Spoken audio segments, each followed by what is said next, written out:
Santo e eterno Deus,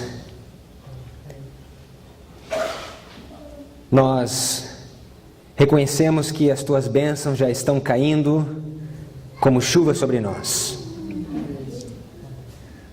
Oramos para que o Senhor prepare o terreno do nosso coração, para que possamos semear em justiça, ceifar segundo a misericórdia, lavrar o campo da lavoura, porque é tempo de buscar ao Senhor, até que o Senhor venha e chova a justiça sobre nós.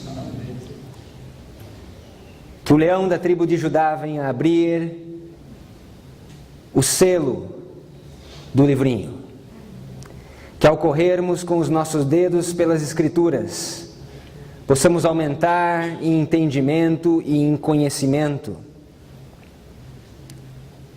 E que possamos ter o temor do Senhor no nosso coração. Ensina-nos com o Teu Espírito. Guia-nos em toda a verdade. Prepara-nos para aquele grande dia em que o Senhor se levantará e terá piedade de Senhor. Porque sabemos que o tempo de te compadecerdes do Teu povo, o tempo determinado já chegou. Fica conosco ao começarmos os nossos estudos, em nome de Jesus. Amém.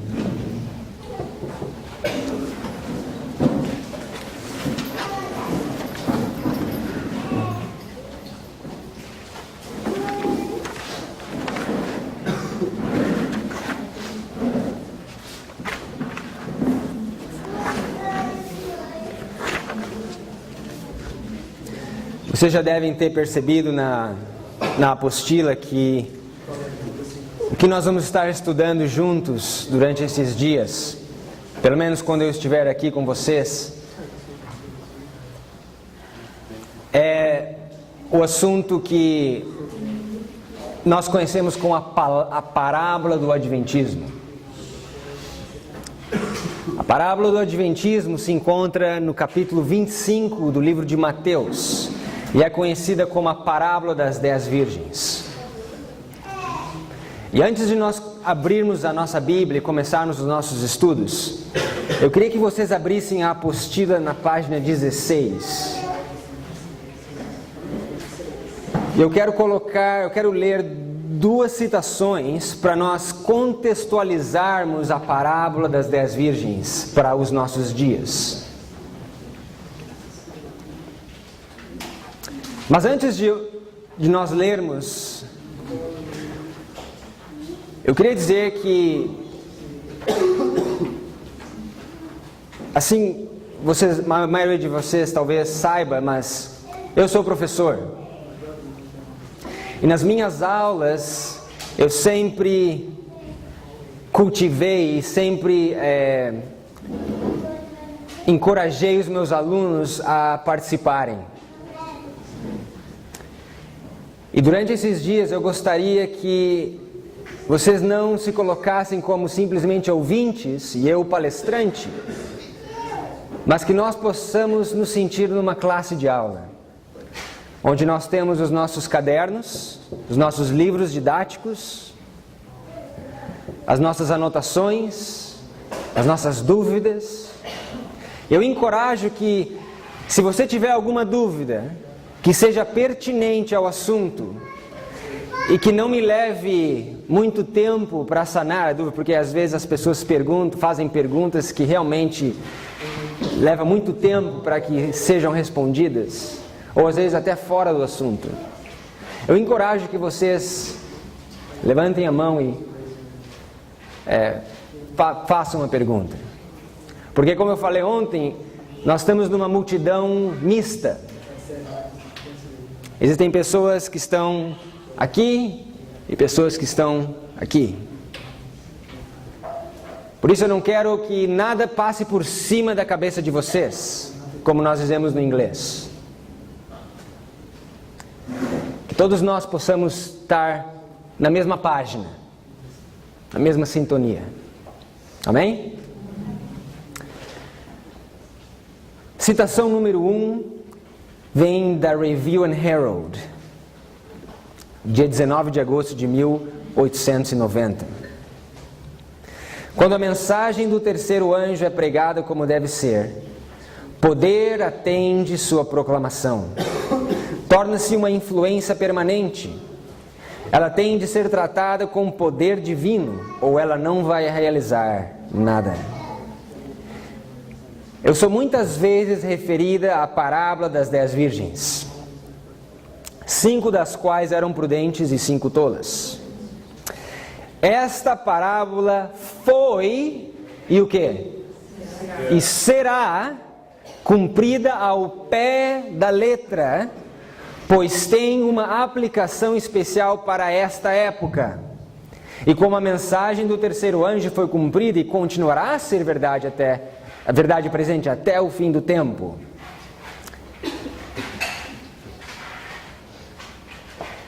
Pastor Dério falou sobre os 7 trovões. A história de 1798 a 1844.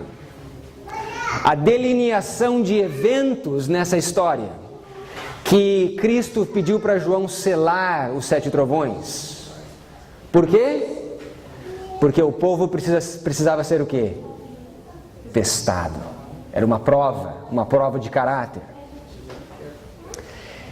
Mas a citação que nós lemos falava que era a delineação de eventos, mas também se relacionava a eventos o quê? Futuros. Eventos futuros. E ele mencionou que esses eventos estão também representados no capítulo 25 de Mateus. A parábola do clamor da meia-noite. A parábola das 10 virgens. E essa citação da Review and Herald, ela nos diz a mesma coisa. A parábola de Mateus 25, ela foi cumprida e será cumprida ao pé da letra. Para bom entendedor, como se diz aqui, meia palavra basta. Com esses 2 testemunhos, pois a Bíblia nos diz pela boca de 2 ou 3 testemunhas, toda a palavra é estabelecida. Nós podemos estabelecer que a história de 1798 a 1844, ela foi e será cumprida ao pé da letra. Em outras palavras, ela é repetida nos últimos dias, nos nossos dias. A delineação de eventos se encontra o paralelo nos últimos dias.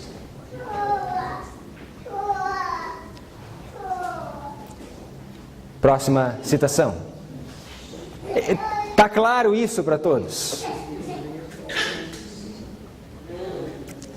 Próxima citação, grande conflito, 393. O que nos diz ali? A parábola das 10 virgens de Mateus 25 ilustra também a experiência do povo adventista.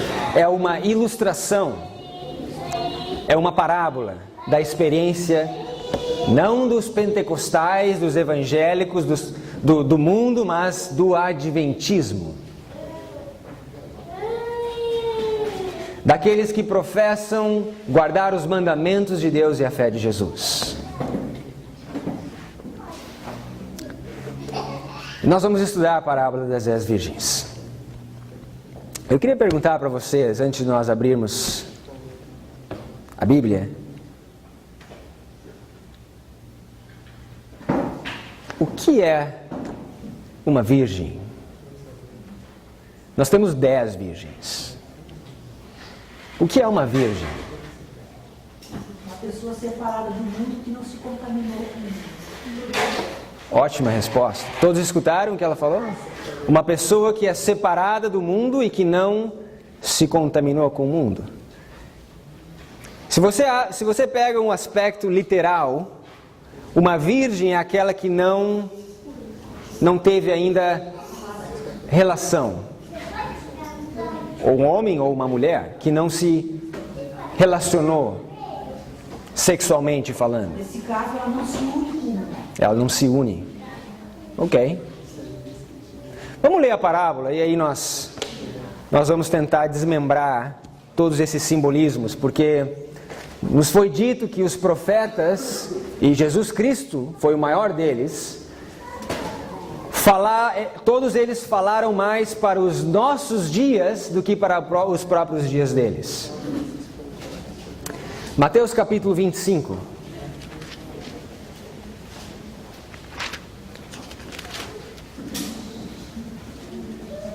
Mateus 25, verso 1.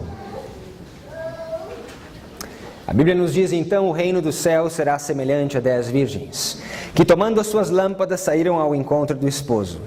5 delas eram prudentes e 5 loucas, e as loucas, tomando as suas lâmpadas, não levaram azeite consigo, mas as prudentes levaram azeite em suas vasilhas, com as suas lâmpadas. E tardando o esposo, tosquenejaram todas e adormeceram.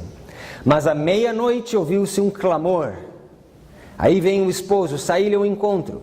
Então todas aquelas virgens se levantaram e prepararam as suas lâmpadas. E as loucas disseram às prudentes: dai-nos do vosso azeite, porque as nossas lâmpadas se apagam. Mas as prudentes responderam, dizendo: não seja caso que nos falte a nós e a vós, ide antes aos que vendem, e comprai-o para vós.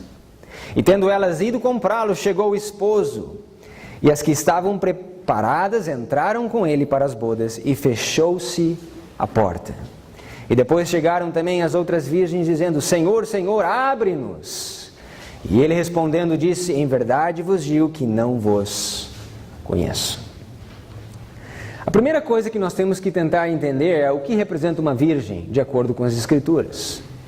Nós já temos boas pistas do que representa uma virgem, mas eu queria que vocês abrissem comigo no livro de 2 Coríntios, capítulo 11.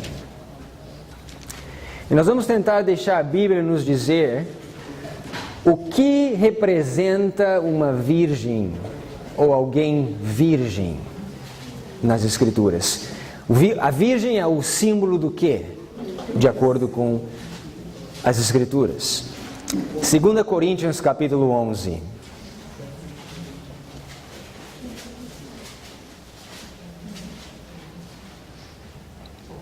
A Bíblia nos diz em 2 Coríntios, capítulo 11, verso 2: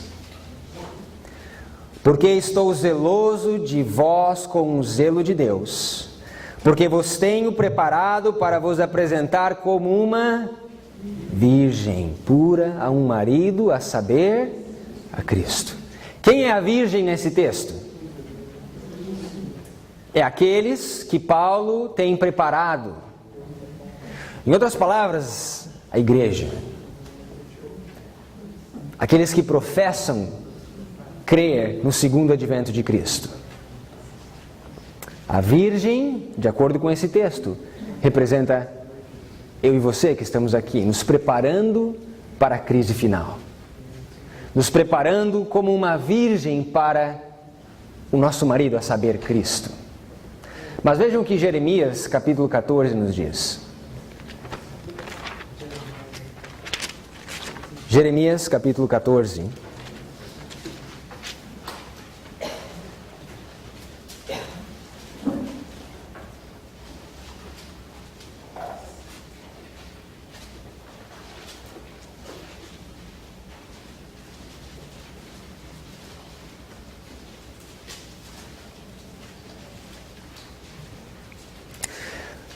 Jeremias 14, 14. Jeremias 14, verso 14. E disse-me o Senhor: os profetas profetizam falsamente no meu nome, nunca os enviei, nem lhes dei ordem, nem lhes falei visão falsa, e adivinhação, e vaidade, e o engano do seu coração é o que eles profetizam. Portanto, assim diz o Senhor acerca dos profetas que profetizam no meu nome, sem que eu os tenha mandado, e que dizem: nem espada, nem fome haverá nesta terra. A espada e a fome serão consumidos esses profetas.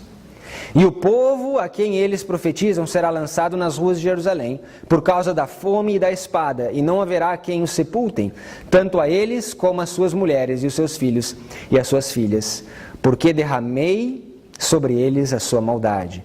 Portanto, lhes dirás essa palavra: os meus olhos derramem lágrimas de noite e de dia, e não cessem, porque a virgem, filha do meu povo, está gravemente ferida, de chaga muito dolorosa. O que nós temos aqui?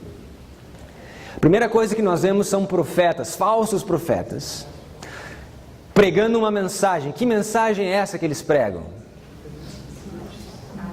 Paz, paz, quando não há paz. Dizendo, a espada nunca vai chegar na terra. E o que Deus diz? Eu nunca os enviei. Na verdade, a mensagem é o oposto. A mensagem de Jeremias é, a espada está vindo. Nabucodonosor, o rei do norte, está vindo e está prestes a destruir a cidade. E esses falsos profetas dizendo, não, paz, paz. Quando não há paz. E no verso 17, a Bíblia nos diz que a virgem, a filha do meu povo, está gravemente ferida. Mais um testemunho de que a virgem aqui representa a filha do povo, como se diz em português, a menina dos olhos de Deus. Somos nós, ou queremos nós ser a menina dos olhos de Deus? As virgens de Israel. Veja um outro testemunho em Jeremias 31.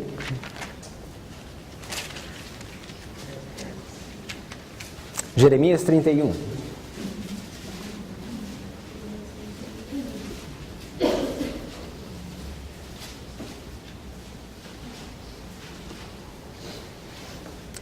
Da mesma forma que Deus chamou o povo de Israel do Egito,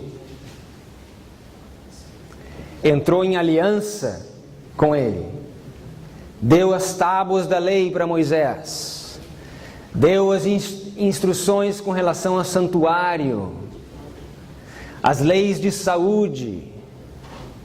Da mesma forma, Deus tira o povo adventista do Egito, entra em aliança com ele em 1844, entrega as 2 tábuas também para o povo, dá também instruções com relação ao santuário, instrução com relação às leis de saúde, porque Deus quer virgens, santos, uma igreja sem ruga, sem mácula, sem mancha. Esse é o propósito de Deus para mim e para ti. Jeremias 31, verso 21. Verso 21. Levanta para ti sinais, faze para ti altos marcos, aplica o teu coração à vereda, ao caminho por onde andastes. Volta, pois, ó Virgem de Israel, regressa a estas tuas cidades. Mais um testemunho de que as virgens de Israel representam o povo de Deus. Vejam comigo no livro de Amós, capítulo 5.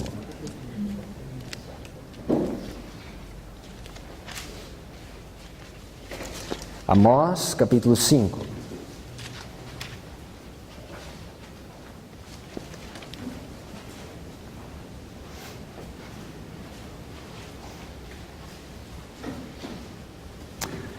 Amós, capítulo 5, verso 1. Ouvi esta palavra que levanto como uma lamentação sobre vós, ó casa de Israel. A virgem de Israel caiu e não mais tornará a levantar-se. Desamparada está na sua terra, não há quem a levante. O que nós vemos aqui? Quem é essa virgem de Israel que cai? E quando ela cai, a Bíblia diz que não há quem a levante. Bom, nós aprendemos já que a virgem da filha do meu povo representa o povo, a igreja de Deus. Mas aqui nós temos virgens caindo. E quando elas caem, elas não conseguem se levantar. Notem. Vira a página no capítulo 8 de Amós. E vamos tentar entender o que Amós quer nos dizer. Vejam aqui no capítulo 8, no verso 11. A Bíblia diz: eis que vem dias, diz o Senhor Deus, em que enviarei fome sobre a terra, não fome de pão, nem sede de água, mas de ouvir as palavras do Senhor. E irão errantes de um mar até outro mar, e do norte até o oriente, correrão por toda parte buscando a palavra do Senhor, mas não acharão. Naquele dia as virgens formosas e os jovens desmaiarão de sede. Os que juram pela culpa de Samaria, dizendo: vive o teu Deus, ó Dan, vive o caminho de Berseba, esses mesmos cairão e não se levantarão mais. Você percebeu aqui que nós temos as virgens caindo e não se levantando mais? Mais uma vez. Por que elas caem e não se levantam mais? Bom, nós temos no verso 11 uma fome não de pão e uma sede que não é de água, mas o quê? De ouvir as palavras de Deus. Por que ninguém levanta? Nós vamos tentar responder essa pergunta. E no verso 12 nós temos essas virgens e esses jovens correndo do norte até o oriente, em busca da palavra de Deus. Por que eles correm do norte até o oriente? Por que eles não vão do sul para o norte, mas não, é do norte para o oriente? E elas não conseguem encontrar a palavra de Deus. E aí no verso 13 nós temos essas virgens formosas desmaiando de sede, e aqueles que juram pela culpa de Samaria, dizendo: vive o teu Deus, ó Dan. Quantos estavam na Campal no passado? Quantos lembram dos estudos de Efraim e Judá? Samaria era a capital do reino do norte ou do sul? Do norte. E o que Jeroboão fez com medo de que o povo do norte fosse a Jerusalém adorar? Ele construiu duas imagens de ouro. E colocou essas imagens aonde? Aonde? Em Dan e em Betel. O que a Bíblia nos diz aqui? Vive o teu Deus, ó Dan. Que Deus é esse? A imagem. Os ídolos. Os ídolos da nova organização. E aí no verso 14 nós temos essas virgens caindo sem se levantar mais. A pergunta: por que elas caem e não conseguem se levantar? E quando que profeticamente elas caem e não se levantam mais? Eu sei que meu irmão Daryl vai trabalhar com vocês isso em mais detalhes, mas eu queria que vocês abrissem a Bíblia no livro de Daniel, capítulo 11.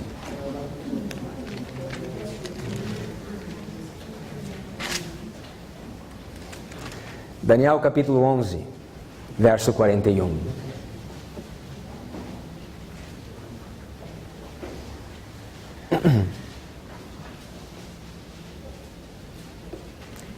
Daniel 11, 41. E entrará na terra gloriosa. Quem é esse que entra na terra gloriosa? É o rei do norte. E como que ele entra na terra gloriosa? Bom, primeiro, o que é a terra gloriosa? Onde é a terra gloriosa? Os Estados Unidos da América, né?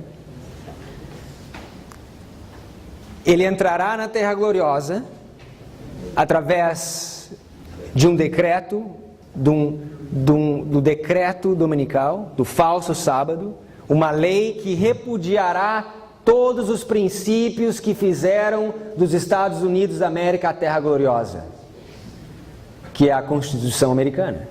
E qual que é o princípio da Constituição Americana? Liberdade religiosa. Quando esses princípios, nos foi dito no Espírito de Profecia, forem totalmente rejeitados, e as leis ímpias, forçando que as pessoas adorem o dia do sol, for implementado na terra, esse verso se cumpre. E o rei do norte entra na terra gloriosa. E a Bíblia diz, muitos... Notem que aquela palavra países está em itálico. Ela não pertence ao texto. Então, ao invés de ler muitos países cairão, seria muitos cairão.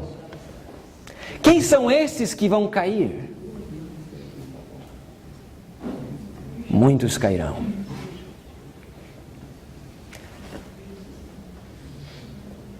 O que nós lemos em Oséias capítulo 8 e capítulo 5?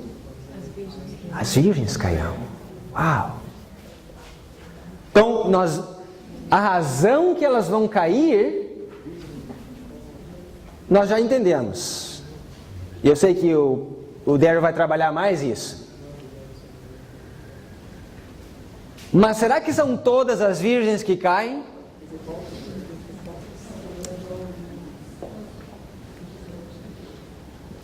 Ou será que existe um grupo fiel que não cai? Porque, irmãos, nós sabemos que em Mateus 25 são 2 grupos de virgens, certo? 2 grupos. O problema é que muitas vezes nós, como adventistas, achamos que as virgens não são 2 grupos, mas são mais do que 2 grupos. Porque nós não entendemos o que é uma virgem na Bíblia. E eu quero estudar nesse primeiro encontro o que é uma virgem. Existem características específicas de uma virgem. Nós não podemos dizer que toda a igreja representa as virgens. Porque a Bíblia dá características específicas de uma virgem. Eu quero analisar com vocês que características são essas. Abram comigo no livro de Apocalipse, capítulo 14. Para nós começarmos a olhar agora as características de uma virgem. Se nós não possuímos essas características aqui, nem nos grupos das virgens nós nos encaixamos. Nem nas tolas, nem nas sábias. Porque nós não somos virgens. Vocês entendem o que eu quero dizer? Existe um grupo dentro do povo de Deus, dentro dos muros de Sião, que nem parte das virgens loucas eles fazem. Não são nem loucas nem sábias. Pertencem a um outro grupo. Por quê? Porque uma virgem, existem características conectadas com alguém que é virgem. Vejam o que Apocalipse 14 nos diz. Vamos começar no verso 4. A Bíblia nos diz: estes são os que não estão contaminados com mulheres, porque são o quê? Ou virgens. A propósito, vou abrir um parênteses. Quando você vai numa classe na escola, uma classe de história, geografia, línguas, o professor, ele dá o livro didático. E quando ele dá o livro didático, ele dá um livro didático. Ele nunca dá mais de um. Por quê? Porque isso geraria o quê? Confusão. Eu sei que tem professores aqui, e vocês sabem disso. Você não escolhe 2 ou 3 livros didáticos para uma mesma classe, porque isso traria confusão para a turma. Mas o interessante é quando você vem para uma classe bíblica você tem várias versões do mesmo livro. E isso vai trazer o quê? A mesma coisa, confusão. Por isso eu encorajo muito que vocês procurem no português, que é a versão mais próxima da versão King James, que a propósito foi a única versão que a senhora White comentou. Foi a versão que os reformadores usaram. Foi a versão que os mileritas usaram. E foi a versão que foi atacada no final do século XVIII, no final do século XIX e início do século XX, por muitas denominações, até começarem a introduzir essas novas versões, essas novas linguagens, a nova versão internacional, a Almeida corrigida e atualizada, a revisão, ou a atualizada e revisada, linguagem de hoje, etc. Eu encorajo que vocês procurem ter a versão chamada Almeida Corrigida Fiel. Almeida Corrigida Fiel. Essa é a mais próxima versão King James. Mas isso é um outro estudo. Não dá tempo para a gente estudar sobre as Bíblias esse fim de semana. O que nós estamos estudando são sobre as virgens. E qual é a primeira característica das virgens? Vamos fechar o parênteses então e vamos voltar para o nosso estudo. Não se contaminam com mulheres. O que isso quer dizer? O que são mulheres na Bíblia? Oh, vocês sabem disso. Estudantes de profecia. Abram comigo em Neemias capítulo 13. Nós poderíamos fazer aqui, provar pelas escrituras de maneira muito fácil, que uma mulher representa uma igreja. E nós temos uma mulher pura, em Apocalipse capítulo 12, vestida com o sol sobre a lua. E nós temos uma mulher impura no Apocalipse 17, com um cálice de abominações na sua mão, vestida de púrpura, com joias preciosas. E a Bíblia chama Babilônia misteriosa, a mãe de todas as abominações da terra. Duas igrejas, uma pura e uma impura. Neemias capítulo 13. Neemias 13. A primeira característica de uma virgem é que ela não se contamina com mulheres, com igrejas. Nós não estamos lidando tanto com o gênero, porque todos nós, homens e mulheres, queremos ser virgens e não nos contaminar com mulheres e igrejas. Uma linguagem simbólica. Neemias capítulo 13. Veja o que a Bíblia diz, no verso 23. Vi também naqueles dias judeus que tinham casado com mulheres asdoditas, amonitas e moabitas, e seus filhos falavam meio asdodita e não podiam falar judaico, senão segundo a língua de cada povo. O que nós vemos aqui? Nós vemos uma contaminação entre judeus com os amonitas, asdoditas, moabitas. E qual que é a consequência dessa contaminação? Eles deixaram de falar o quê? A sua própria língua. Percebem isso? Agora, vamos trazer para os nossos dias. Quem são os judeus hoje? Quem é o Israel espiritual hoje? Os adventistas, nós.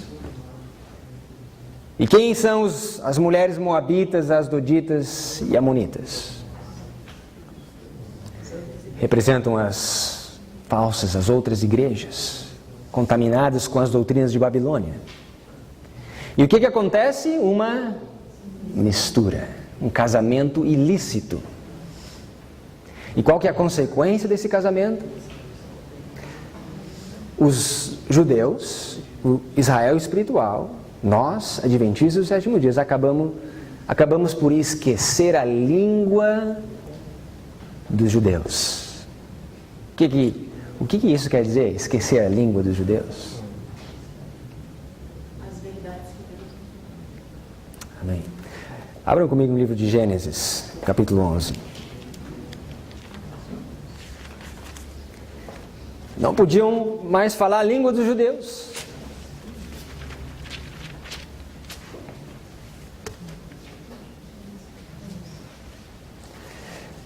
Gênesis 11, verso 1.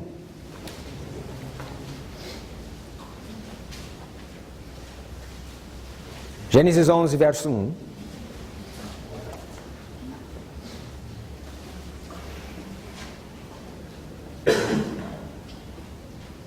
E era toda a terra de uma mesma, o quê? Língua e de uma mesma fala. A língua é a fala, certo? Não é difícil de entender. O mundo falava uma mesma língua, todos falavam a mesma coisa, a mesma fala. Certo? Deuteronômio 32.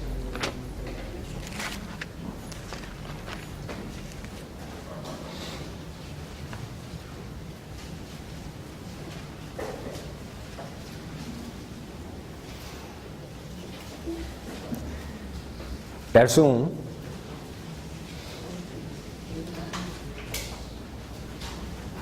Todos falavam a mesma língua, todos tinham a mesma língua, falavam a mesma linguagem. Deuteronômio 32, verso 1.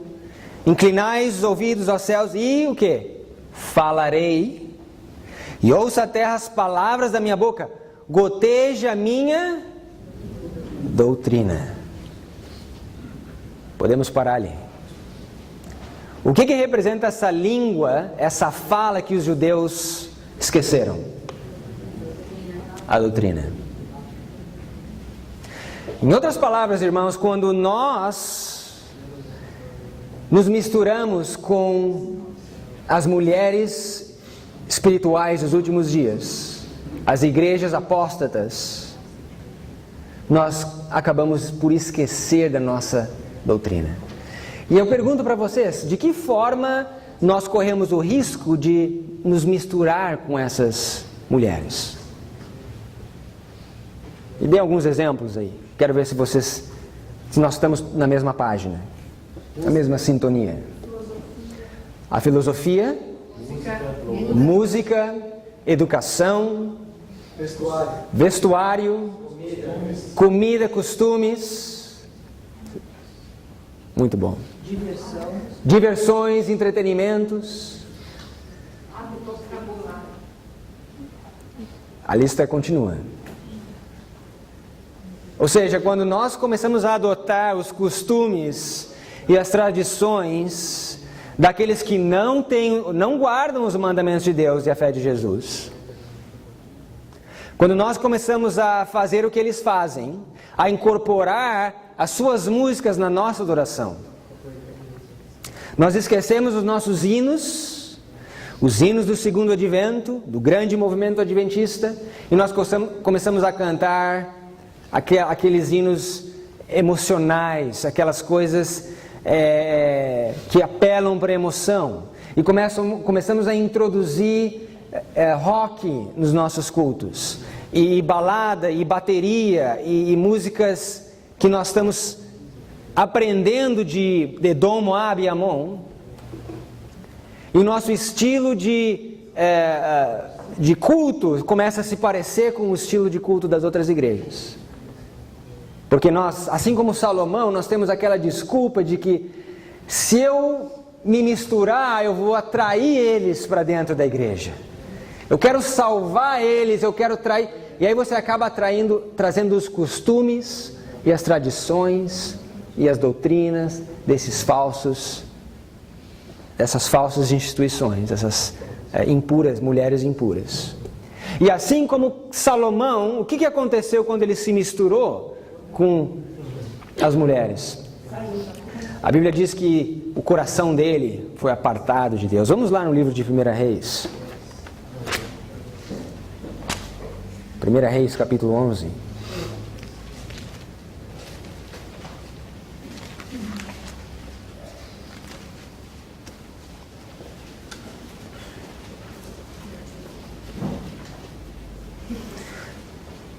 Em outras palavras, uma virgem, ela não se contamina com isso. Ela não se veste como o mundo, como Edom, Moab e Amon. Acho que vocês me entendem quando eu falo Edom, Moab e Amon. Elas não comem como Edom, Moab e Amon. Elas não cantam as músicas de Edom, Moab e Amon. Elas não têm o entretenimento de Edom, Moab e Amon, porque elas são virgens. Agora, pensem bem quanta gente já é excluída desse grupo, dentro da nossa igreja.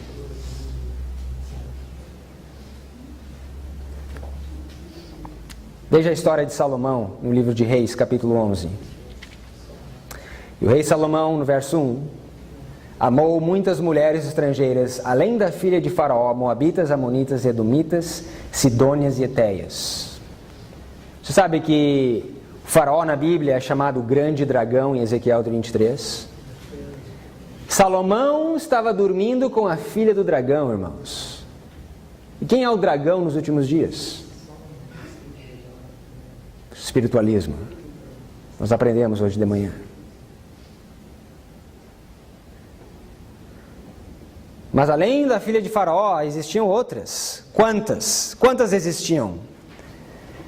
Verso 2: das nações que o Senhor tinha falado aos filhos de Israel, não chegareis a elas, e elas não chegarão a vós. De outra maneira, perverterão o vosso coração para seguirdes os seus deuses. A estas se uniu Salomão com amor. E tinha 700 mulheres, princesas e 300 concubinas, e suas mulheres lhe perverteram o coração.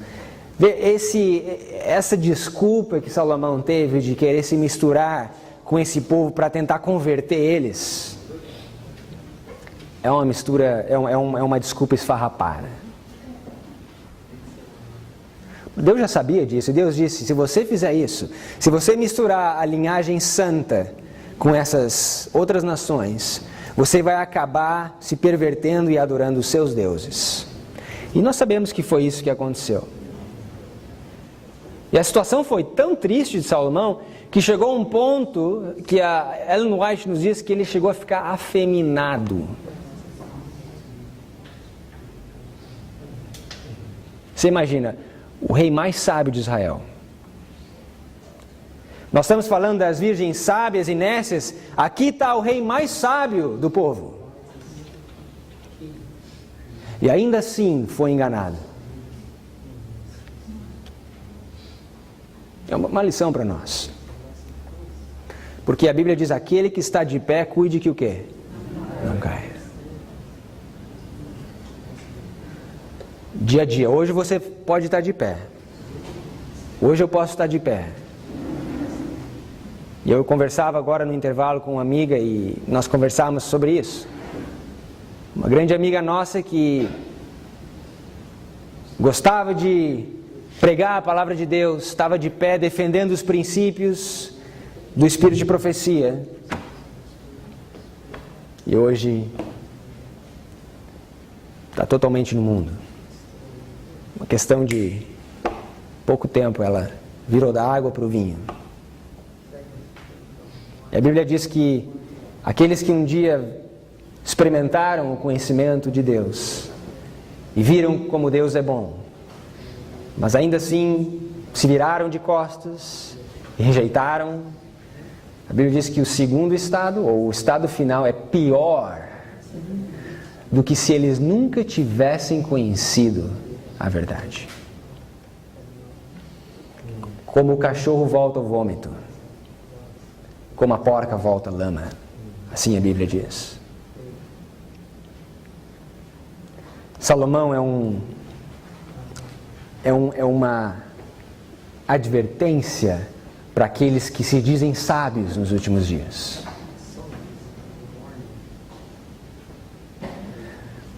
Até agora nós vimos que uma virgem, ela não se contamina com mulheres. Vamos continuar a nossa pesquisa. Abram comigo no livro de Provérbios, capítulo 5.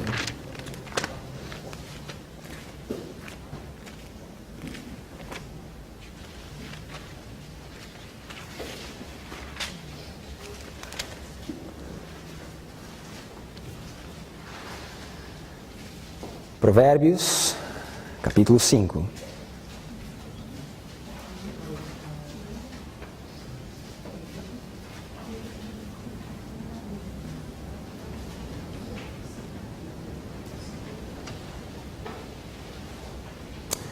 E nós vamos começar no verso 1.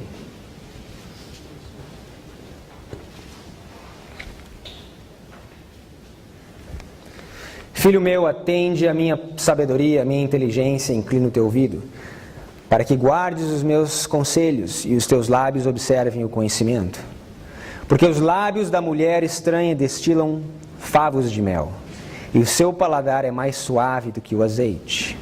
Mas o seu fim é amargoso, como o absinto, ou fel, agudo como a espada de 2 gumes. Os seus pés descem para a morte, e os seus passos estão impregnados do inferno. Você notou que tem algo interessante nesse verso? Hoje de manhã nós falávamos e nós estávamos aprendendo sobre esse livrinho na mão do anjo que era doce como mel. Doce como mel. Mas aqui nós temos uma mulher estranha, uma filha de Edom, uma filha do Egito. E ela também, a Bíblia diz que os seus lábios destilam favo de mel. E o seu paladar é mais suave do que o azeite. Aqui está a contrafação.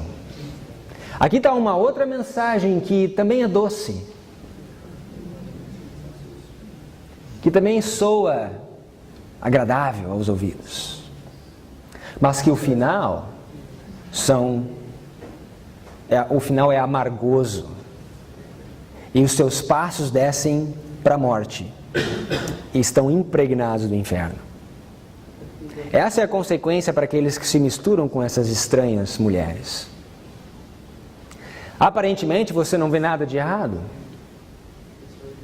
nessa nova teologia que está impregnada dentro da igreja há tanto tempo. Nessa nova forma de evangelizar. Vocês sabiam que muitos dos nossos pastores e líderes, eles vão para esses seminários de mega churches, como criar uma mega igreja. E eles aprendem sentados nos pés de pessoas que guardam o domingo, de pessoas que não conhecem nada sobre as 3 mensagens angélicas.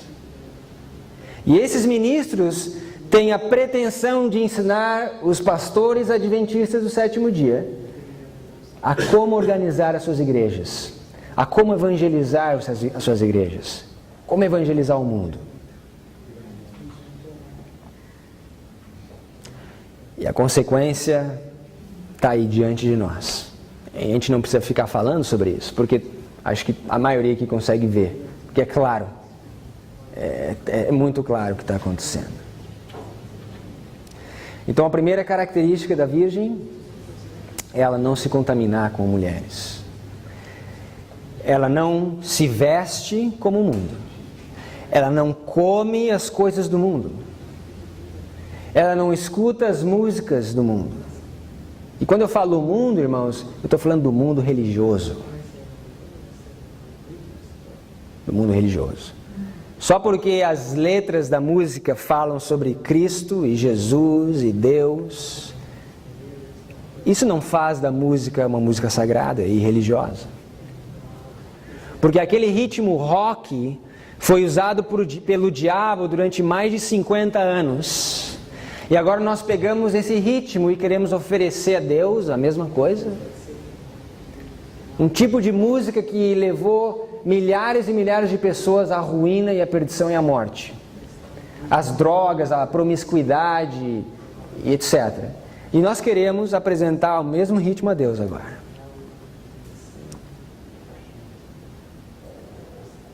As virgens, elas não se contaminam com mulheres.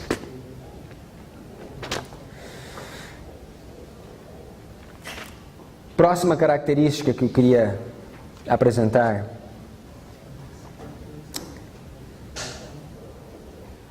se encontra.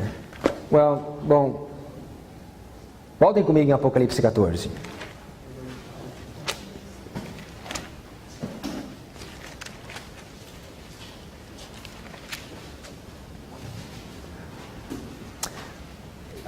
Antes de nós irmos em Apocalipse 14, eu me lembrei que nós precisamos ir num outro lugar na Bíblia para nós chegarmos lá em Apocalipse 14. Vocês segurem, botem uma marca, um marca-página, e eu queria mostrar um exemplo para vocês, um exemplo histórico de um outro acontecimento que está registrado nas Escrituras no livro de Números, capítulo 25, com relação a esse problema que nós estamos comentando e estudando agora. Números 25, aqui nós temos o que ocorreu em Baal Peor, onde os israelitas acabaram pecando com as moabitas, com as mulheres moabitas, e acabaram comendo e bebendo dos sacrifícios dos seus ídolos. Vamos ler alguns versos dessa história em Números capítulo 25, verso 1. Israel deteve-se em Sitim e o povo começou a prostituir-se com as filhas dos moabitas. Aqui nós temos essa contaminação. Elas convidaram o povo aos sacrifícios dos seus deuses e o povo comeu e inclinou-se aos seus deuses. Comeu e adorou os seus deuses. Juntando-se, pois, Israel a Baal Peor, a ira do Senhor se acendeu contra Israel.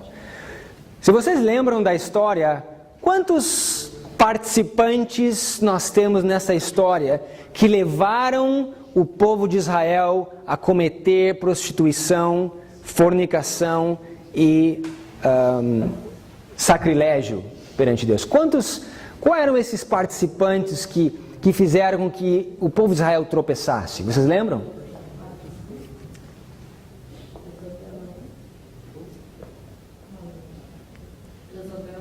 Jezabel?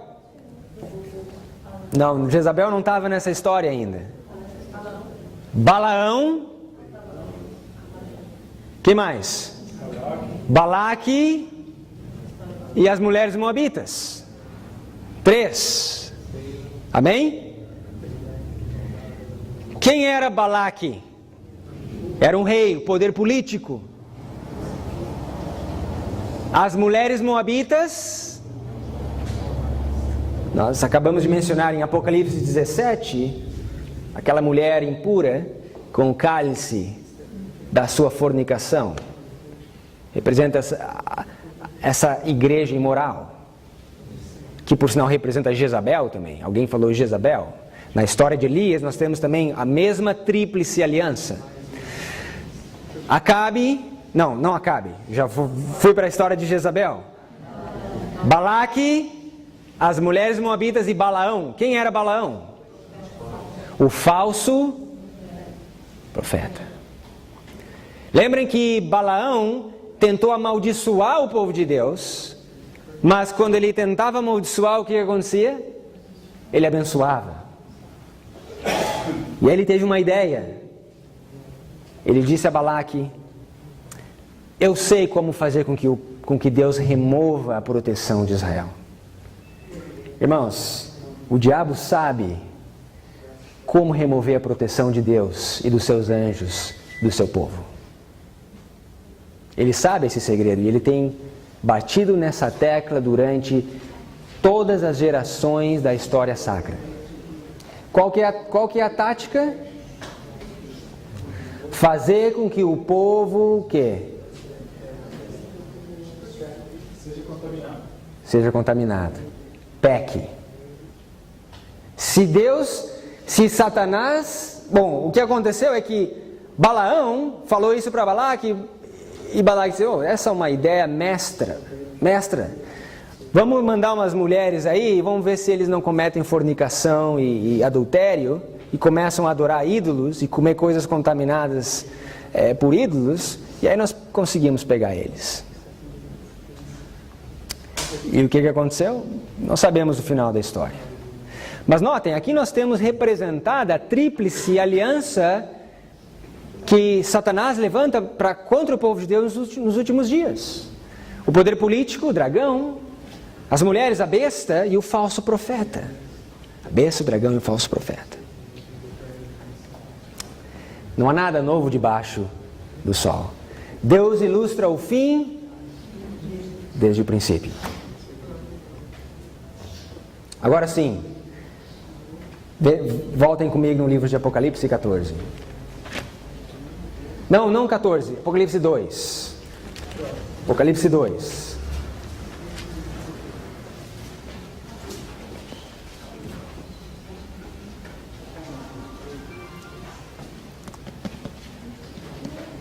Apocalipse capítulo 2, verso 14. A carta para a igreja de Pérgamo. E nós sabemos que todas essas cartas, as 7 cartas da igreja, não pensa que para nós é só a carta de Laodiceia, não. Todas essas cartas são lições práticas para a última igreja de Deus na Terra. Quando você vê a carta em Éfeso, é para nós. A Esmirna, para nós. Pérgamo, para nós. Filadélfia, para nós. Tiatira, para nós. Todas são para nós. Veja o que a Bíblia diz aqui, no verso 14. Mas algumas poucas coisas tenho contra ti, porque tens lá os que seguem a doutrina de Balaão, qual ensinava Balaque a lançar tropeço diante dos filhos de Israel, para que comessem dos sacrifícios da idolatria e fornicassem. Aqui está o segredo, verso 14. Apocalipse 2, 14. Balaque e Balaão lançaram um tropeço diante dos filhos de Israel. E Satanás faz a mesma coisa hoje. Quais são esses tropeços? Os mesmos. Vamos falar um pouquinho das coisas práticas. Fornicação. Será que a fornicação é um problema que a nossa juventude tem sofrido hoje? É algo que é uma dificuldade que a igreja tem hoje? Sexo fora do casamento? Um namoro baseado em contato físico? Sabe, o ser humano ele é feito de carne. E uma vez que você começa a ter muito contato físico, qual que vai ser a consequência? Será que você vai conseguir segurar o seu apetite sexual, o seu desejo sexual por muito tempo? Por isso que nos foi dito, no conselho da testemunha fiel e no espírito de profecia, nos dá regras e nos dá uma receita de como nós devemos namorar. Mas o que mais a Bíblia fala? Fornicação e idolatria. Nós acabamos de aprender sobre os ídolos modernos. Os ídolos do esporte, os ídolos da música, os ídolos do entretenimento, os ídolos de Hollywood, os ídolos do vestuário, os bezerros de ouro moderno. Mas tem mais uma outra coisa. Fornicação, a idolatria, mas tem mais uma outra coisa. Hã? A alimentação. Você sabia que você pode fazer o seu ídolo a sua barriga? A Bíblia diz que muitos fazem da sua barriga o seu próprio ídolo. Alimentação. Não há nada novo debaixo do céu, né? Os mesmos problemas. Notem no verso 15: assim tens também os que seguem a doutrina dos nicolaítas, que eu odeio.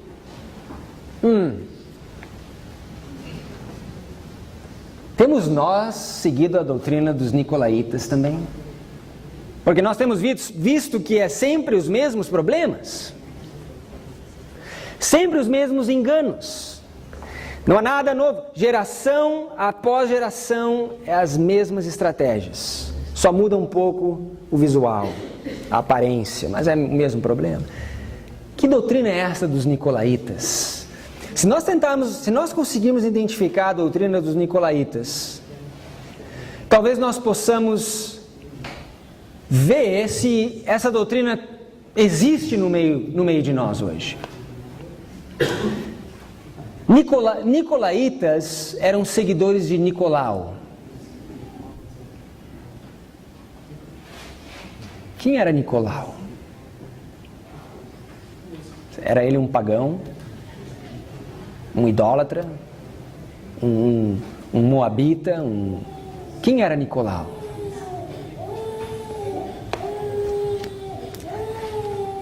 Vamos ver se o livro de Atos nos dá a resposta. Atos capítulo 5.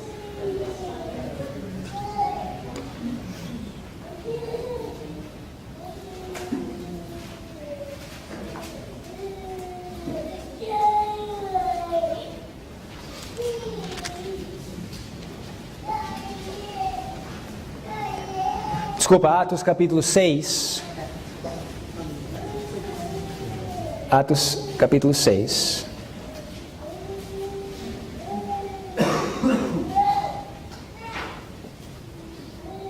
Vejam comigo. Verso 3. Escolhei, pois, irmãos, dentre vós 7 homens de boa reputação, cheios do Espírito Santo e de sabedoria, aos quais constituamos sobre este importante negócio. Mas nós perseveremos na oração e no ministério da palavra. E este parecer contentou a toda a multidão, e elegeram Estevão, homem cheio de fé e do Espírito Santo, Filipe, Prócoro, Nicanor, Timão, Parmeneas e Nicolau, prosélito de Antioquia. E os apresentaram ante os apóstolos, e estes, orando, lhes impuseram as mãos. Nós temos aqui a instituição de quem? Dos diáconos. Todos lembram de Estevão, certo? O que aconteceu com Estevão? No mesmo grupo, nós temos Nicolau. E esse Nicolau é a origem dos nicolaítas. Era um povo que seguia os ensinamentos de Nicolau, um dos diáconos da igreja.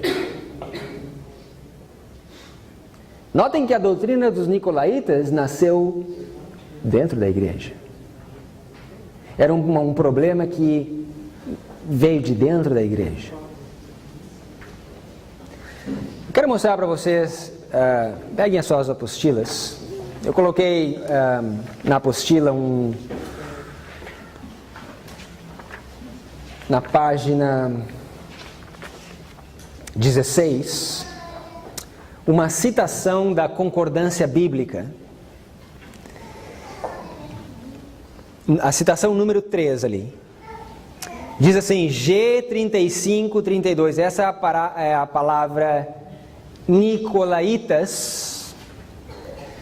E ali diz que vem a partir de 3534 e 2994, que significa vitorioso sobre o povo. Nicolas, um herege, Nicolas era um herege, era alguém que se apostatou da fé, que foi um dia entregue aos santos. Só que veja que a origem da palavra Nicolas é 2994, que é o quê? Na última linha diz, 29:3, a de Laodiceia, ou seja, habitante de Laodiceia. Eu achei interessante que a origem da palavra Nicolaitas nos leva à palavra Laodiceia. E quem é Laodiceia nos últimos dias? Eu e você. Mas qual será a doutrina dos Nicolaitas? Veja na citação número 4. Mas há uma doutrina que é agora amplamente ensinada de que o Evangelho de Cristo faz sem efeito a lei de Deus, de modo que acreditam que são liberados da necessidade de serem cumpridores da palavra. Mas esta é a doutrina dos Nicolaitas, que Cristo sem misericórdia condenou.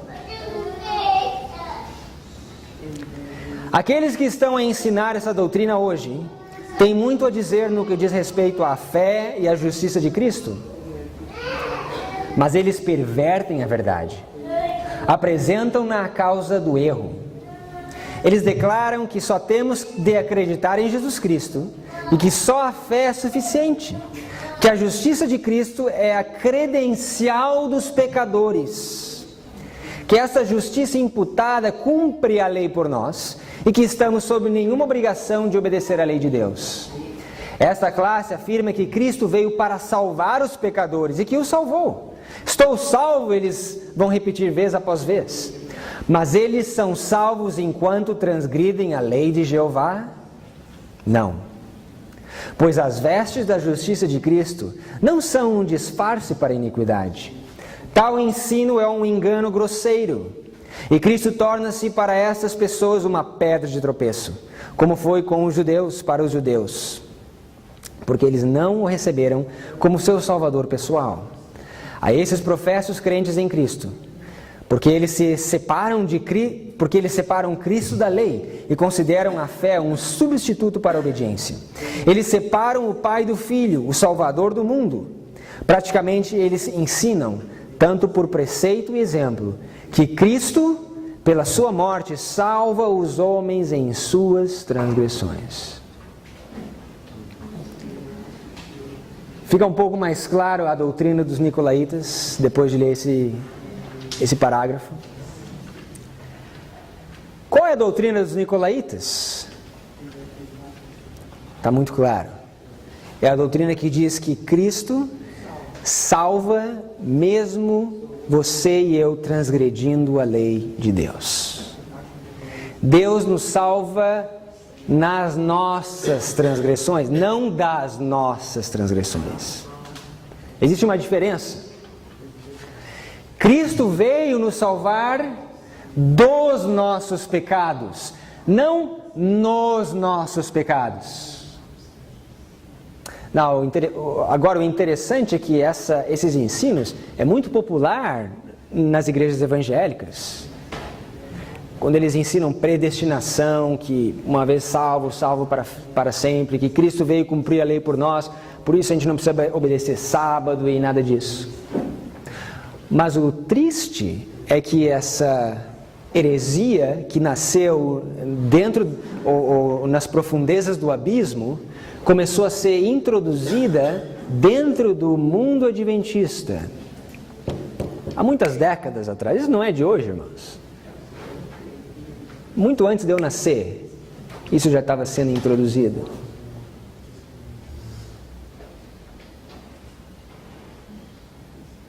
E hoje, se você se levanta e começa a dizer que é possível, sim, pela graça e poder de Deus, pelo sangue do Cordeiro, nós vivermos uma vida vitoriosa como Cristo viveu, o que eles nos chamam? O mesmo problema está acontecendo com vocês, então, porque toda vez que eu falo sobre esse assunto, alguém me chama de perfeccionista. Mas esse perfeccionismo é bíblico. Isso não quer dizer que nós somos perfeitos, mas pela graça e o poder de Deus, nós podemos chegar numa longa caminhada, uma vida. A senhora White diz que santificação é trabalho de uma vida inteira. Nunca para, porque se você para, nós acabamos de dizer, aquele que está de pé, cuidado que não cai. Eu botei algumas citações para dar um pouco de suporte e fundamento, mas eu sei que vocês conhecem, e nós não precisamos ler todas elas. Inclusive, umas estão lá no final da apostila, no final dos meus textos, citações.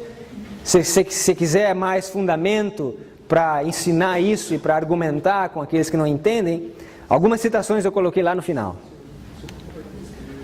Mas todos conhecem Judas 24? O que a Bíblia diz em Judas 24? Aquele que é... Abram lá comigo, Judas 24. Poderoso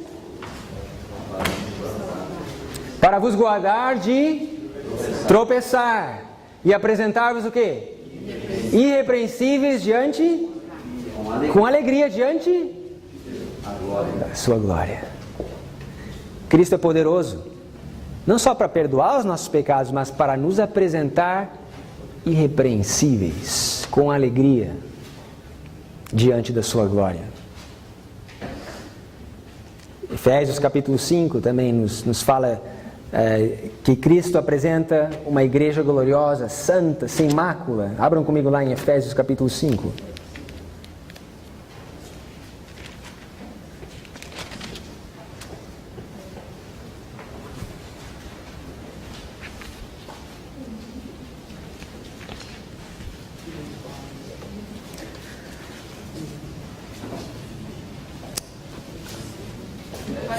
Efésios 5, verso 25.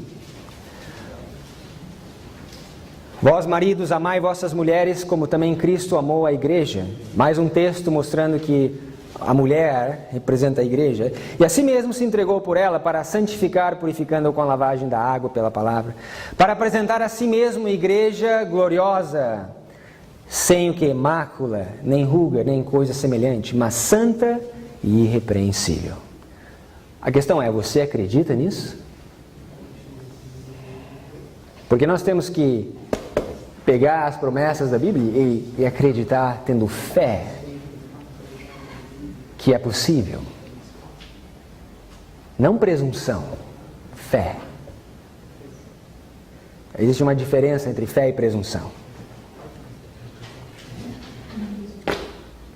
Veja na citação número 5 da apostila, página 17.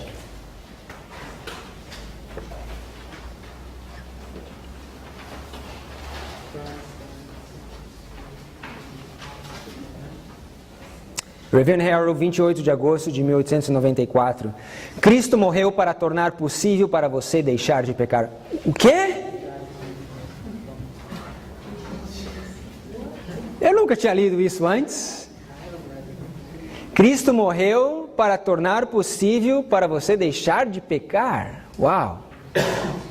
E o pecado é a transgressão da lei. Sabe, quando você diz que é impossível deixar de pecar, em outras palavras, você está dizendo que é impossível obedecer à lei de Deus. Porque o pecado é a transgressão da lei. E quando você diz que é impossível obedecer à lei de Deus, você está dizendo que Lúcifer tinha razão desde o princípio.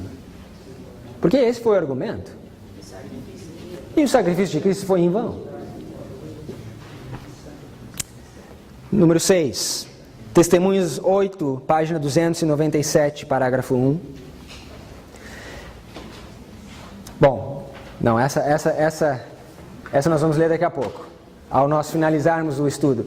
Mas o restante das citações com relação a vencer o pecado se encontra no final, ok? Vocês podem olhar depois com mais tempo.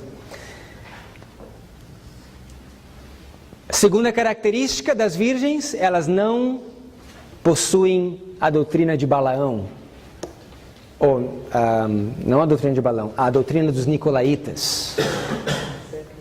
E a propósito, em Apocalipse 14, eu pedi para vocês segurarem lá, acho que vocês já devem ter desmarcado, porque faz tanto tempo que a gente acabou indo em tantos outros lugares, mas ali diz que essas virgens, eles não se contaminaram com mulheres, e ali diz que ele não achou-se o que na sua boca?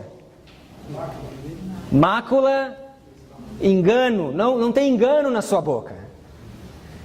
Eles não fazem parte, eles não acreditam nessa nova teologia. Então vejam, um grande grupo já é eliminado dessas virgens. Eu quero que vocês entendam nessa primeira apresentação que só o fato de ser virgem já elimina um monte de gente. Mas as virgens ainda são separadas em dois grupos. Você tem as virgens nécias e as virgens sábias.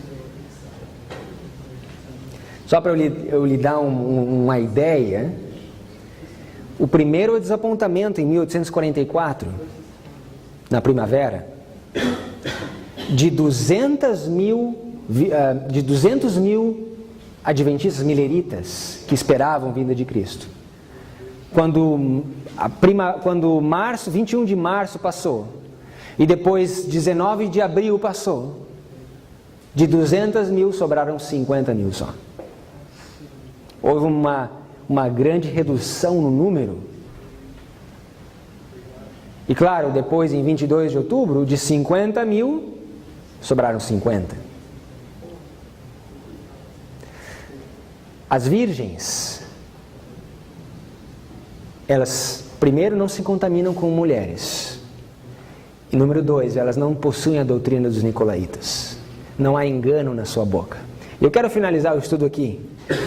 Alguns versos em Jeremias, com relação ao engano na sua boca. Jeremias capítulo 5.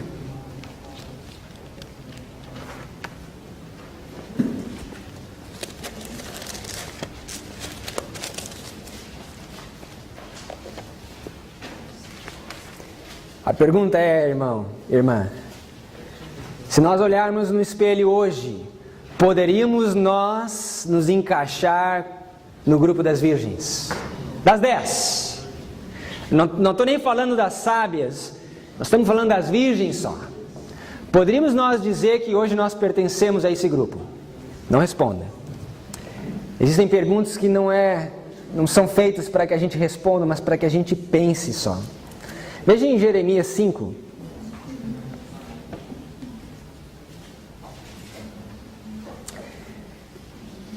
Verso 23. Mas este povo é de coração rebelde e pertinaz, rebelaram-se e foram-se. E não dizem no seu coração, temamos agora ao Senhor, nosso Deus, que dá a chuva e temporã e a tardia a seu tempo, e nos conserva semanas determinadas da cega. As vossas iniquidades desviam estas coisas, e os vossos pecados apartam de vós o bem. Que coisas que são desviadas por causa das nossas iniquidades? A chuva, temporã e tardia. Verso 26. Porque ímpios se acham entre o meu povo, andam espiando como quem arma laços, põe armadilhas com que prendem os homens. Como uma gaiola está cheia de pássaros, assim as suas casas estão cheias de engano. Por isso se engrandeceram e enriqueceram. Engordam-se e estão nédios. E ultrapassam até os feitos dos malignos. Não julgam a causa do órfão, todavia prosperam, nem julgam o direito dos necessitados. Porventura não castigaria eu por causa dessas coisas, diz o Senhor, não me vingaria eu de uma nação como esta? Coisa espantosa e horrenda se anda fazendo na terra. Os profetas profetizam falsamente, os sacerdotes dominam pelas mãos deles, e o povo assim o deseja. Mas que farei ao fim disto?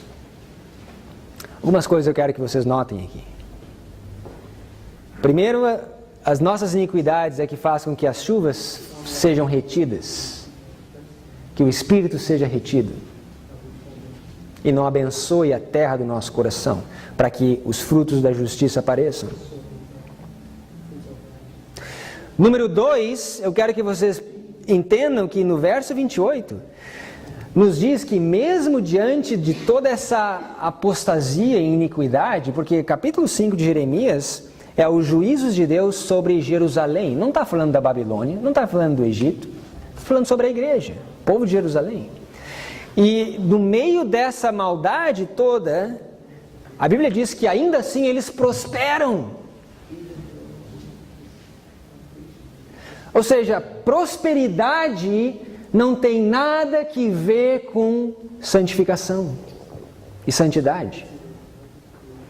Não é porque os números aumentam, não é porque os dízimos aumentam, não é porque os templos aumentam, não é porque a gente abre mais igrejas, porque as escolas crescem, porque os hospitais se renovam e constroem novas torres.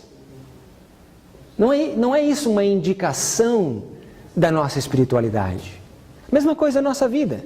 Não é porque a gente está fazendo mais dinheiro que significa que a nossa vida espiritual está melhor. Porque Jesus não teve lugar para deitar a sua cabeça? Ele era pobre. Você quer me dizer então que a espiritualidade de Cristo era uma espiritualidade pobre também?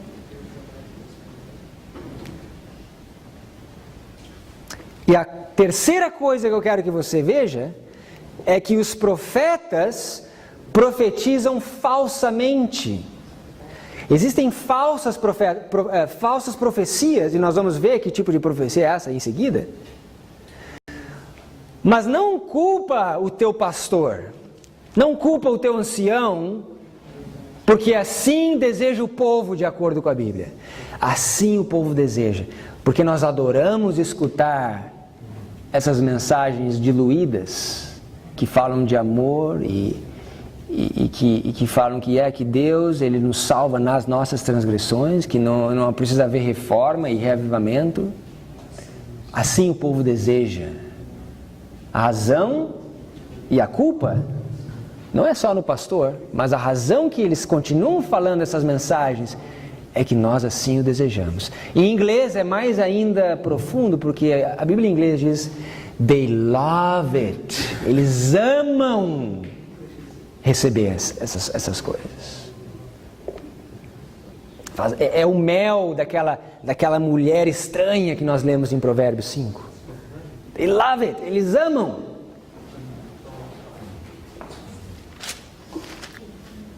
Jeremias capítulo 8, que mensagem falsa é essa? Para nós encerrarmos. Que mensagem falsa é essa? Verso 11, Jeremias 8, 11. Não, vamos começar no verso 10, uma questão de contexto. Jeremias 8, 10. Portanto, darei suas mulheres a outros e seus campos a novos possuidores, porque desde o menor até o maior, cada um deles se dá avareza, desde o profeta até o sacerdote, cada um deles usa de falsidade. Curam a ferida da filha do meu povo levianamente, dizendo, paz, paz, quando não há paz. Aqui está a mensagem. Paz, paz, mas não há paz. Porventura envergonhar-se-ão de cometer abominação? Não, de maneira nenhuma se envergonham, nem sabem que coisa é envergonhar-se. Portanto, que palavra é essa, irmão? Cairão entre os que caem e tropeçarão no tempo que eu os visitar, diz o Senhor.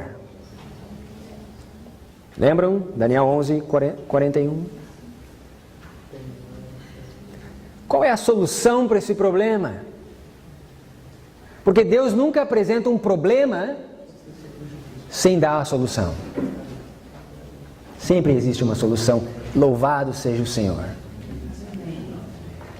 Capítulo 6 nos dá a solução. Veja que a linguagem é a mesma. Mesmas palavras. É quase uma duplicação. Verso 13. Porque desde o menor deles até o maior, cada um se dá avareza, e desde o profeta até o sacerdote, cada um usa de falsidade, e curam superficialmente a filha do meu povo, a ferida da filha do meu povo, dizendo paz, paz, quando não há paz.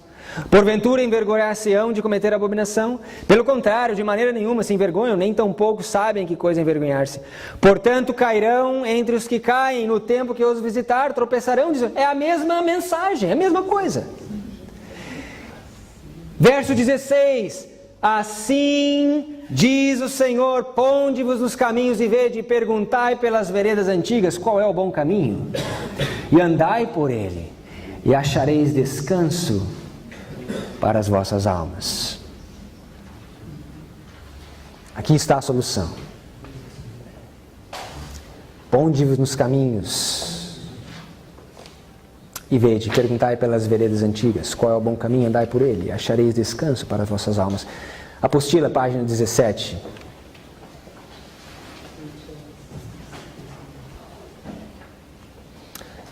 número 6, Testemunhos 8, 2, 9, 7. Assim diz o Senhor, ponde-nos os caminhos. E ela cita Jeremias 6,16.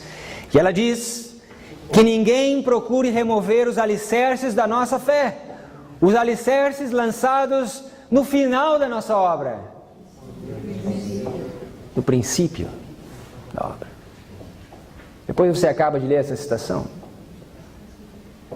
Mas qual é o princípio da obra? Olhe na número 7. O aviso chegou, nada deve ser permitido entrar que perturbe o fundamento da fé sobre a qual temos construído desde que a mensagem veio, em 1842, 43 e 44. Eu estava nesta mensagem e desde então eu tenho estado em pé diante do mundo, fiel à luz que Deus nos deu. Não nos propomos tirar os pés para fora da plataforma em que foram colocados ao buscarmos dia a dia o Senhor com oração fervorosa, em busca de luz. Você acha que eu poderia abandonar a luz que Deus me deu? Ela é como a rocha eterna. Qual que é o fundamento da nossa fé que foi dado a partir de 1842? Eles estão representados aqui. Abram comigo em Isaías, capítulo 30.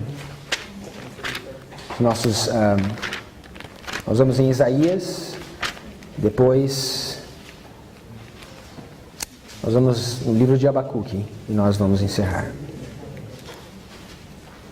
Isaías capítulo 30.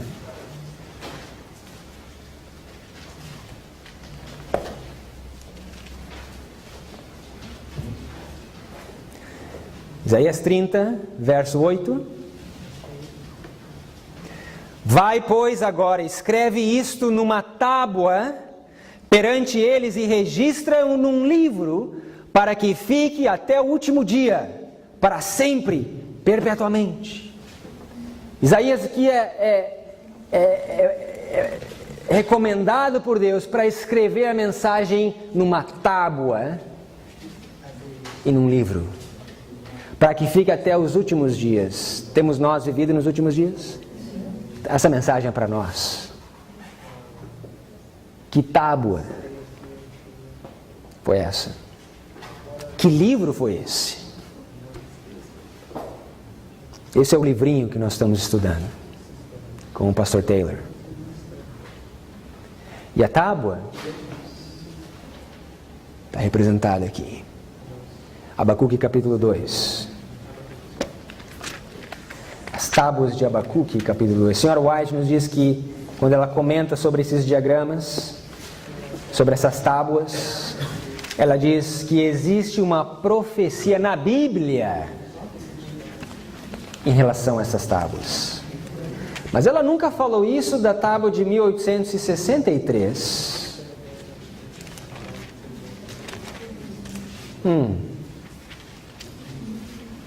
Mas essas tábuas, sim, ela comenta e diz que existe uma profecia na Bíblia com relação a essas tábuas. E aqui está, em Abacuque 2. Verso 2, então o Senhor me respondeu e disse, escreve a visão e torna bem legível sobre tábuas, para que a possa ler quem passa correndo, porque a visão ainda para o tempo determinado, mas se apressa para o fim, não enganará. Se tardar, espero, porque certamente virá, não tardará. Eis aqui a sua alma está orgulhosa, não é reta nele, mas o justo pela sua fé viverá. Escreve a visão sobre tábuas. 1843, 1850. Porque o justo viverá pela fé. Mesmo que a visão tarde, espera-o, porque certamente virá, não tardará. O justo viverá pela fé. O que é a fé? Qual é o verso clássico que ilustra a fé na Bíblia? Hebreus 11. E o que Hebreus 11 diz? A fé é o firme o quê? Fundamento, irmãos. A fé é o firme fundamento. E se você vai no capítulo 10 de Hebreus, alguns versos antes de Paulo dizer que a fé é o firme fundamento, o que ele diz? Ele cita Abacuque capítulo 2. Você pode checar isso na hora do intervalo. Ele diz, o justo viverá pela fé. E aí ele explica a fé. Que fé é essa? A fé é o firme fundamento das coisas que se esperam. Coisas que se esperam? Coisas que se esperam? Como assim? Como que nós sabemos que as coisas virão? Chama-se a muito firme palavra dos profetas. A fé é o fundamento das coisas que se esperam. O fundamento da muito firme palavra dos profetas. Irmãos, uma virgem, ela não se mistura com mulheres. Não existe engano na sua boca. Ela rejeita a doutrina dos nicolaítas, que diz que nós vamos continuar pecando até Jesus voltar. E ela rejeita essas novas doutrinas que rejeitam os fundamentos da nossa fé, que destroem o contínuo, que destroem os 7 tempos, que destroem os 1260, que destroem as trombetas, que destroem o chifre pequeno como sendo Roma papal, que destroem as trombetas, o santuário e etc. A pergunta é, podemos nós nos encaixar nesse grupo hoje? Como virgens? E o que nós vamos estudar a partir de agora é que dentro desse grupo ainda existe uma distinção. Deus está peneirando o seu povo. Deus está testando o seu povo.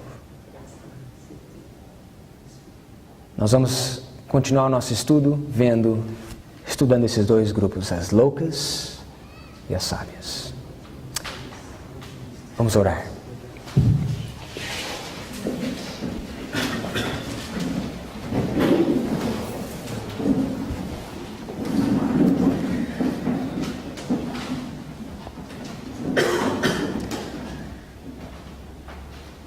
Santo Deus, nós sabemos que tudo que foi escrito para nosso ensino foi escrito, para que pela paciência e consolação das Escrituras tenhamos esperança. Obrigado pelos conselhos e excelentes coisas que o Senhor deixou revelado na sua palavra, para que possamos dar a razão da nossa fé àqueles que o Senhor nos enviar. Obrigado por sentir a presença do Teu Espírito, por termos as promessas nas Escrituras, de que assim como a chuva e a neve descem do céu, para lá não retornam, antes fazem produzir e brotar e dar semente ao semeador e pão ao que come, assim será a sua palavra que sair da tua boca. Ela não voltará para mim vazia, mas antes fará o que me apraz e prosperará naquilo que a enviar. Louvado seja o teu nome, ó Deus, pela tua benignidade e misericórdia. Que o Senhor nos ajude a examinarmos o nosso coração, a provarmos os nossos pensamentos, para ver se há alguma iniquidade em nós. Oramos para que o Senhor nos guie no caminho eterno. Queremos fazer parte desse grupo de virgens que não se contaminaram com mulheres, que não possuem engano nas suas bocas, mas também que são sábias, porque sabemos que nos últimos dias os ímpios procederão impiamente, nenhum dos ímpios entenderá, mas os sábios entenderão. Abençoa-nos ao prosseguirmos com os nossos estudos, em nome de Jesus, amém.